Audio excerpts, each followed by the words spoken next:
Me in the wrong. I could potentially make my sister homeless. A year after cutting off my family, my name showed up on a recorded deed of trust. Last year, I cut my parents off and thought that was the end. They tried to force me to co-sign a mortgage for my younger sister, called me selfish when I refused, and I found a credit card opened in my name at their address. I froze my credit, shut everything down, moved out of state, and told myself, done, no more access. I was wrong. This week, a letter from the county recorder shows up about a newly recorded deed of trust with my updated address. I pull the record. My full legal name as co-borrower, a signature that's supposed to be mine, and a hometown notary stamp. But she'll lose her house. If your roof depends on a forged co-borrower, you never had a house. You had a countdown. This week, a letter from the county recorder shows up about a newly recorded deed of trust with my updated address. I pull the record. My full legal name as co-borrower, a signature that's supposed to be mine, and a hometown notary stamp. I did not apply for this loan. I did not sign this loan. I was not even in the same state the day they claim I sat with a notary. I called the lender's fraud department and asked for the e-sign audit trail. The IP used for my signature? My parents' Wi-Fi. I emailed the notary. She replied in writing that she saw me over FaceTime and matched my ID from a photo my mom provided. That is not legal. I didn't do my job and now I'm part of a crime. Here's what I have. The deed listing me as co-borrower, the fake signature and stamp, the lender's e-sign audit with their IP, records placing me out of state, and last year's police report from the secret credit card. So I acted. Filed a police report for identity theft and forgery with exhibits. Filed a state notary complaint with her written admission. Filed an FTC identity theft affidavit. Sent a fraud packet to the lender demanding removal of my name and treating the acknowledgement as defective. Extended my 7-year fraud alert. Refroze all bureaus. Locked my USPS address. Opened a PO box. Retained a lawyer. Sent my parents a written cease and desist. Stay out of my finances. All contact is email only.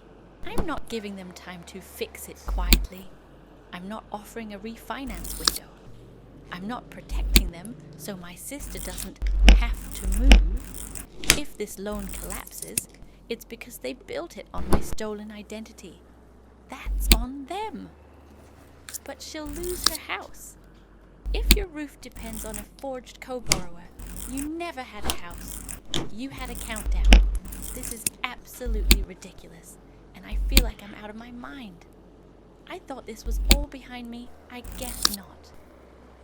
I've had some amazing help over the last year, trying to piece my life back together, but things are so bad right now. I don't care if she ends up homeless. I'm so done. Am I the jerk for telling my roommate's boyfriend he can't stay over anymore because he keeps borrowing my clothes? My roommate's boyfriend, 23 male, practically lives at our apartment. I, 24 male, don't love it, but whatever. But recently, I noticed clothes going missing. Shirts, hoodies, a jacket. I thought I misplaced them until I saw him wearing one of my hoodies in our kitchen. I said, "Hey, that's mine." He said, "Oh, I thought it was your roommate's." We share everything I said. Well, don't share my stuff. A week later, I found another sweater missing, and my roommate said he probably grabbed it accidentally. I told her her boyfriend needs to stop staying over because he's treating my closet like Goodwill. She called me dramatic and said, "They're just clothes." I told her, "Cool, then he doesn't need to be here."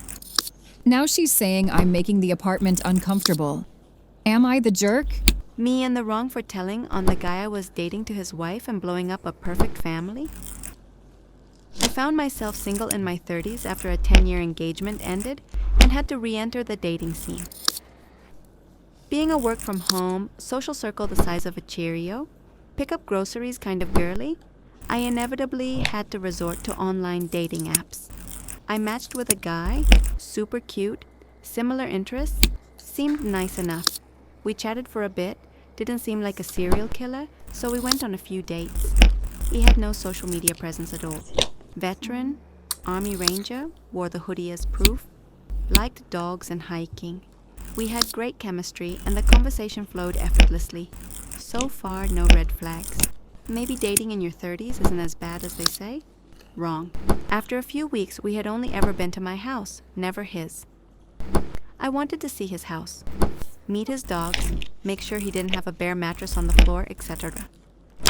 Eventually, I kinda put my foot down and said that next time spent the night together, it would be at his house. He hesitated a bit and eventually said, "Well, those are all certainly words." What? The alarm bells be ringing and the red flags be flapping in the breeze at this point. Eventually, after gathering my girls together and going full investigator mode, I'm talking looking up property records, Google Maps Street View, and of course a good fashioned Facebook stalk like the whole thing, we find out that he's married with 6 kids. He may not have a social media presence, but his wife sure did. They were the real deal. Christmas pictures in matching PJs, mushy, gushy anniversary posts about the life they had built together. To top it all off, her first husband had died in Afghanistan. And his job was, you guessed it, an Army Ranger. While it's possible that both were Rangers, I had introduced him to a friend that was also a veteran, and my friend said he didn't act like one and doubted that he had served. At this point, I was pissed. Not only had he lied to me, but he lied to his wife, who seemed all in all like a good person. Plus, don't even get me started on the whole stolen valor thing. I knew I had to tell her, since I'd want someone to tell me if I was in her shoes. I used my notes app on my phone to craft a message, edited it a million times, sent it to my girls for their edits, then let it rip. I provided screenshots of his Tinder profile as evidence. She was obviously heartbroken and doubtful at first, but I had the receipts. He never messaged me again, but based on his Tinder location, which he kept active, he left the state for a while. Her social media profiles have since been scrubbed of all evidence of his existence. On one hand, I feel guilty for blowing up their perfect family, but on the other, he did it to himself by acting like a douche. I don't think I am, but I'm searching for validation. So me in the wrong? Or me in the... Am I the hero for wanting nothing to do with my friend after she lost her baby? Okay, I don't know whether it's called miscarriage or stillbirth, but she lost her baby in the 7th month. So me and my friends have been close friends since we were kids. More like family, actually. We've always shared everything with each other, and we are always the first ones to reach out to whenever there is something new in our lives. When I was pregnant, she was the first one, after my mom, to know. We cried together. We laughed together. Anyway, she got married a long time ago, and I was also her maid of honor. We remained super close. She did move away because her husband lives in a city that's like 2-hour drive away. We still chat on a daily basis. So out of nowhere, she calls me crying to come to the hospital where she is. I go there and find out she lost her baby. In the moment, I was absolutely devastated for her. I didn't know that she was pregnant, but no questions asked. It's not about me. She suffered a big loss, and all I can do is help. So I have done what I should do, as family. I stayed with her. I took care of her. I slept with her in the same bed for a while to comfort her and be there for her as much as was needed. I even bathed her and fed her like she was a little baby. It really broke her very severely, and it was heartbreaking to see this happen. Now, fast forward. She is fine now. Of course, you never really get over such a loss, but it seems like she is starting to accept and heal. Me, on the other hand, want to slowly take a distance from her. Reason being, she was 7 months pregnant. 7 months, and we were talking to each other on a daily basis. And not even once has she mentioned it. I could have honestly excused it if she hadn't told anyone. Because yes, people have a right to their privacy, and if her and her husband want to keep it a secret, okay, sure. Yes, it would hurt because I shared it immediately with her. But everyone has their own personality and the way they deal with things. So fair enough. No hard feelings. The issue is everyone knew. Everyone. Except for me. A mutual friend even told me that she was requested to not tell me because she'd just rather me not know. It was the plan to only inform me when the baby shower would happen. And then it also clicked to me why she was avoiding to see me. Yes, a 2-hour drive is not nothing, and we are both extremely busy. But it never reached the point of not seeing each other for months and months. But every time I'd come up with an idea, she had a reason why it couldn't happen. I didn't even ever think something like this was possible, and I still don't get it. I have always been her biggest supporter, and always have been so happy for her when good things happen. Anyway, this just made me realize that she doesn't see me the way I see her, and that's fine. She needed my help, and I would never kick someone who is already down. Especially when I care about that person. But now that she is okay, I just don't want to have anything to do with her. I am just really turned off from this friendship. Her purposely wanting to hide things and even warning people she isn't even that close to, not to tell me as if I'm some kind of enemy. And on top of that, lying to me every day. The amount of times she claimed to have gotten her period. My family says I should be first having a deep conversation about it before cutting her off because we didn't talk about it. I personally don't even feel like I want to discuss it. Like, whatever the reason might be. I don't think it would be good enough for me. I didn't ask any questions or make comments when I was with her, because my main focus was her well-being. Anyway, am I the hero? Because according to my other friend, I am being a bitch for wanting to cause her another loss. Am I the hero for walking out on a dinner with my husband's sister and her boyfriend?